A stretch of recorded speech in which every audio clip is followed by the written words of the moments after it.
Hello my dear listener, कैसे हैं आप सब। उम्मीद करते हैं कि आप सब बिल्कुल ठीक होंगे। तो चलिए हम अपनी कहानी दो चीज एक जान की शुरुआत करते हैं। अब आगे। हैकर ने डरते हुए कहा, नहीं मैं ऐसा नहीं कर सकता, आई कैन नॉट। तभी उस वीडियो में एक आवाज़ हुई, बस मुझे मामूली लड़के समझने की गलती मत करना, तुम्हारी जिंदगी जहन्नम बन जाएगी अगर तुम्हारा सामना भी मुझसे हुआ तो। अपने ओनर से कहो मेरे रास्ते में मत आए। इतना क्या, एक बूम की आवाज़ से पूरा लैपटॉप क्रैश हो गया। अनिरुद्ध पूरा फेस पर डर की लकीरें बिखर गई थी। एक लड़की जो दिखने में स्वीट एंड काम थी, वो इतनी खतरनाक कैसे हो गई। अभय का विला। अभय आंखें फाड़ अनाया को देख रहा था। अनाया ने अभय को देखते हुए कहा, व्हाट।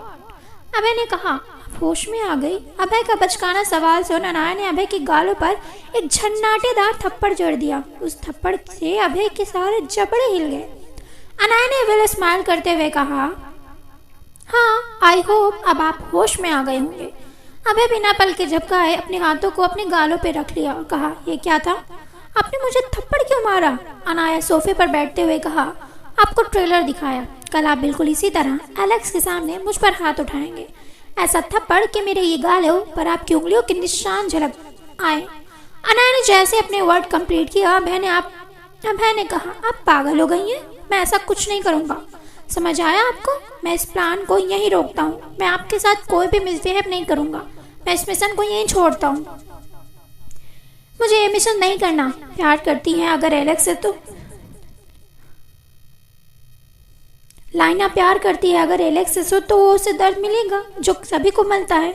अनाया के फेस पर कोई एक्सप्रेशन नहीं था। अनाया ने एक्सप्रेशन लेस फेस से अभय से कहा, राजवीर यहाँ आए थे ना, और उन्होंने मेरी मेडिकल कंडीशन आपको बता दी। अभय ने जैसे ही सुना वो पलट गया और कहा, क्या फ़र्क पड़ता है। ये कहते हुए अभय ने अपनी मुट्ठी कस ली।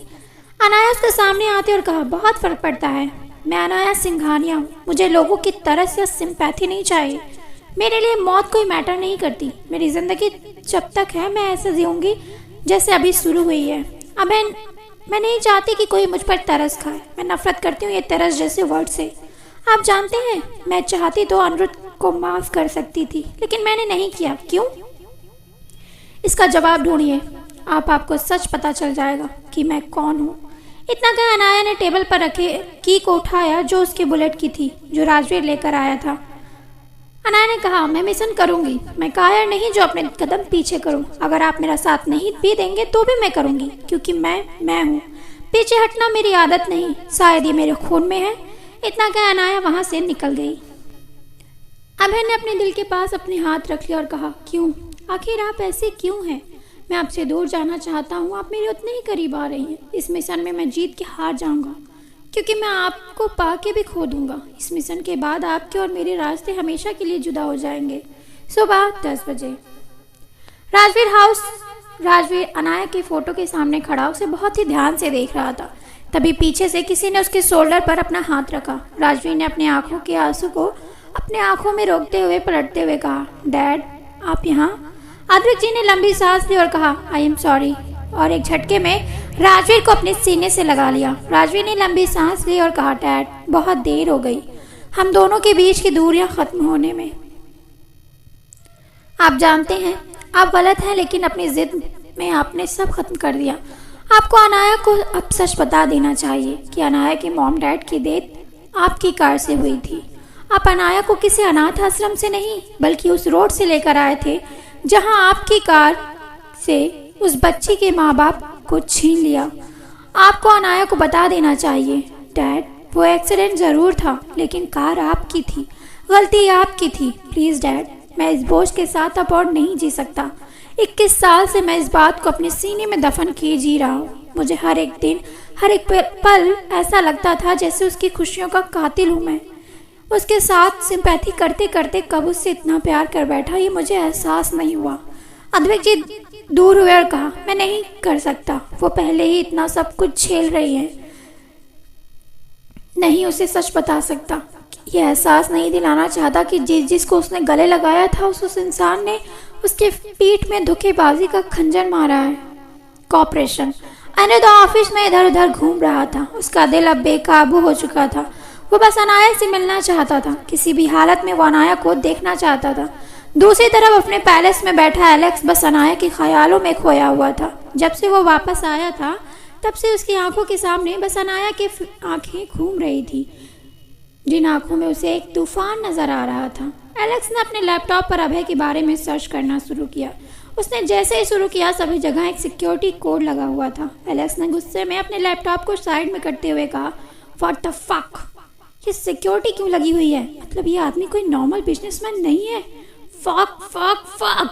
राजवीर का घर।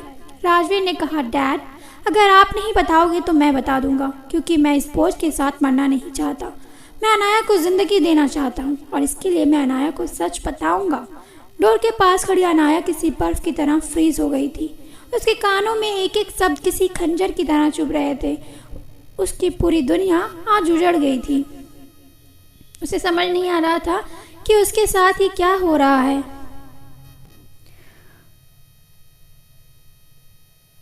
उसके कानों में अद्विक जी और राजवीर जी की बातें घूम रही थी। अद्विक जी के एक एक लफ्ज अनाया के दिल को अनगिनत टुकड़े कर रहे थे।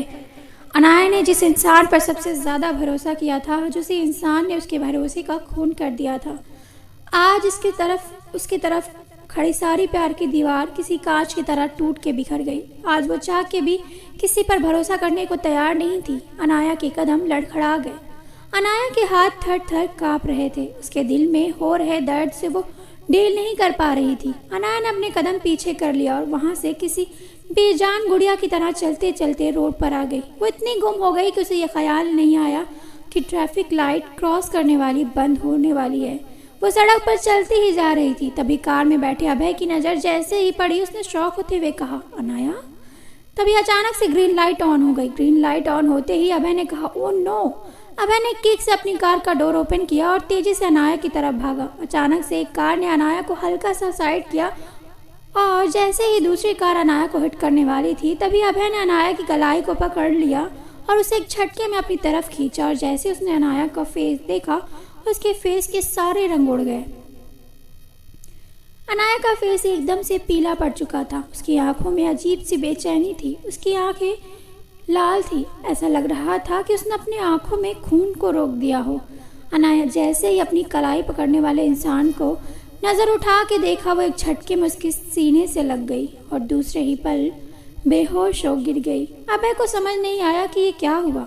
अभय ने अनाया को अपनी बाहों में उठाया और वहाँ से अपनी कार की तरफ बढ़ गया।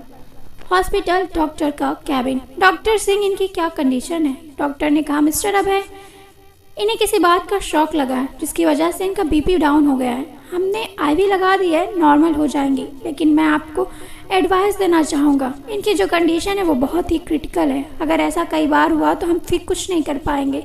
आप उन्हें कहीं ले जाइए जहाँ ये थोड़ा रिलैक्स करें, जहाँ इनका माइंड रिलैक्स है। मैं नहीं जानता सिचुएशन क्या है, but I tell you, please take care of us. Abhay ने ये कहा, यस डॉक्टर। तभी एक नर्स भागते हुए आई और कहा, सर इमरजेंसी, रूम 440 के पेशेंट का पल्स बहुत तेजी से गिर रही है। अभय ने जैसे ही रूम नंबर सुना, वो किसी तूफान की तरह उस रूम से बाहर निकल गया। डॉक्टर भी तेजी से अपनी कैबिन के बाहर निकल गए। डॉक्टर जैसे ही रूम में गए, उन्होंने देखा कि अनाया की हार्ट रेट तेजी से गिर रही थी। उसकी रेट को देख डॉक्टर ने कहा, nurse ready the shock. Nurse की जल्दी से इलेक्ट्रिक शॉक की मशीन रेडी किया। डॉक्टर ने कंटिन्यू ट्राई किया, लेकिन अनाया की पल्स तेजी से गिरने लगी। पल्स रेट गिरते देख अभय ने डॉक्टर को देखते हुए कहा, डॉक्टर कुछ भी कीजिए, लेकिन मेरी जीनी को बचा लीजिए। डॉक्टर ने कहा, आई विल ट्राई, लेकिन पल्स रेट तेजी से गिर रही है। डॉक्टर ने शॉक की लिमिट बढ़ा दी और जैसे ही नेक्स्ट शॉक दिया, अनाया की पल्स रेट बढ़ने लगी। डॉक्टर ने लंबी सांस ली और कहा, नर्स आप यहीं रहिए, this case is very critical and mister Suryavanshi please come with me. 2 घंटे बाद अनाया को जब होश आया और उसने अपनी भारी पलकें जो आंखों से में आंसू रोकने की वजह से सूज गई थी, उसे जैसे ही उठाई, उसकी आंखों के सामने वाइट सीलिंग थी और पूरा रूम में एक खामोशी थी। अनाया की आंखों के किनारे से आंसू टप टप करके नीचे गिर रहे थे। कुछ पल के भयंकर दर्द को उसने अपने सीने में दफन करके रख लिया। तभी अचानक से उस रूम का डोर ओपन हुआ। डोर ओपन होते ही अनाया ने लंबी सांस ली। अभय अंदर आया और अपने हाथों में ली हुई पैकेट को रखते हुए कहा, अनाया आप ठीक है? अनाया ने हाँ में अपनी पलकें झपका दी। अनाया की खामोशी अभय को अंदर से अनगिनत सवाल को पैदा कर रही थी। अनाया ने अभय को देखते हुए कहा, मुझे यहाँ से दूर जाना है, प्लीज़ मेरी लास्ट विश पूरी कर दीजिए। अभय ने जैसे ही सुना वो अनाया के पास गया और बेड पर उसके साइड बैठ गया। अनाया को बड़े ही प्यार से बेड से उठाया और उसे अपने सीने से लगाते हुए उसके बालों को सहलाते हुए कहा, मैं हमेशा आपके साथ हूँ, आप जो भी कहेंगे मैं करने को तैयार हूँ, आई प्रॉमिस। आप बस ऐसे मत रहिए, मुझे अच्छा नहीं लग रहा कि मेरी पार्टनर इस तरह वीक है। अनाया ने अपनी आंखें बंद कर ली। वो रोना चाहती थी, चीख चीख कर कहना चाहती थी कि उसकी दुनिया उजड़ दी है, उसके अपनों ने ही। राजवीर माँ पापा की मौत की कर्ज अपनी जान को देकर चुकाना चाहते हैं। अनाया बहुत कुछ कहना चाहती थी, लेकिन उसने अपने दिल को पत्थर बना लिया। इतने पलों में वो एक मूर्ति की तरह बस अभय के सीने से लगी थी। अभय की आंखें भर आई थी, क्योंकि आज से पहले उसने अनाया को इतना शांत कभी नहीं देखा था। उसके दिल की धड़कनें बहुत ज़्यादा तेज चल रही थी, क्योंकि जो लड़की उसे अपने करीब नहीं आने देती थी, आज वो एक बार भी उसे कुछ नहीं कहा, जैसे वो एक बेजान हो। अभय अपनी जिनी को इस तरह कभी नहीं देखना चाहता था। अभय ने लंबी सांस भरते हुए कहा, बीवी हनीमून पर चले।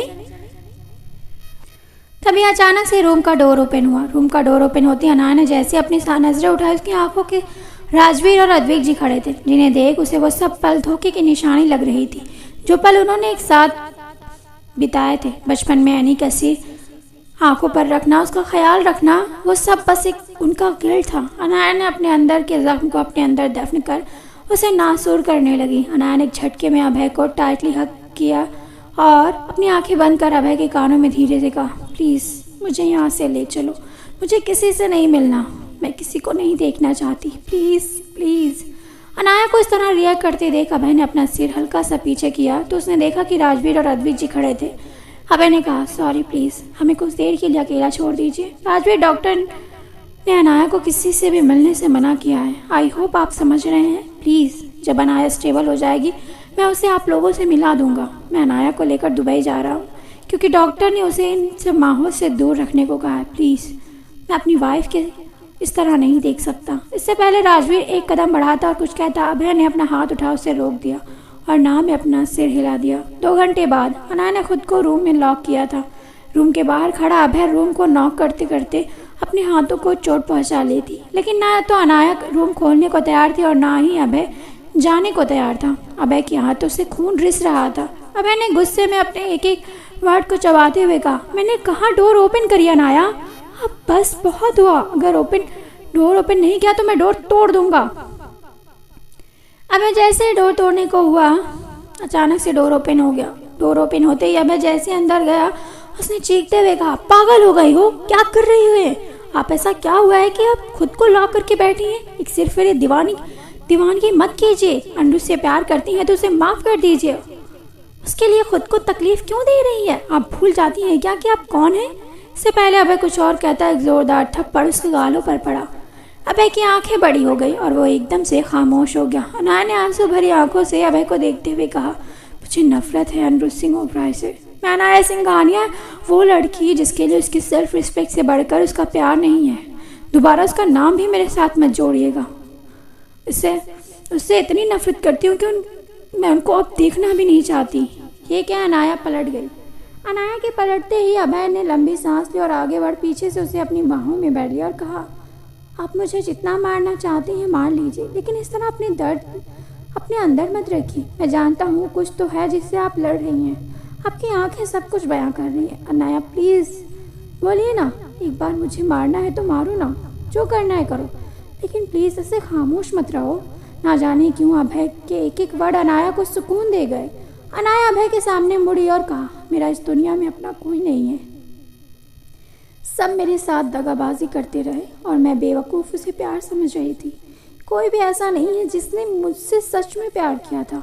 कोई ऐसा नहीं है जो बिना मतलब के लिए मेरी परवाह करता हो। अद्विक अंकल ने अब तक मेरा ख्याल इसलिए रखा क्योंकि मेरे मॉम डैड की मौत के जिम्मेदार वो खुद हैं। मुझे अनाथ करने वाले वो खुद हैं।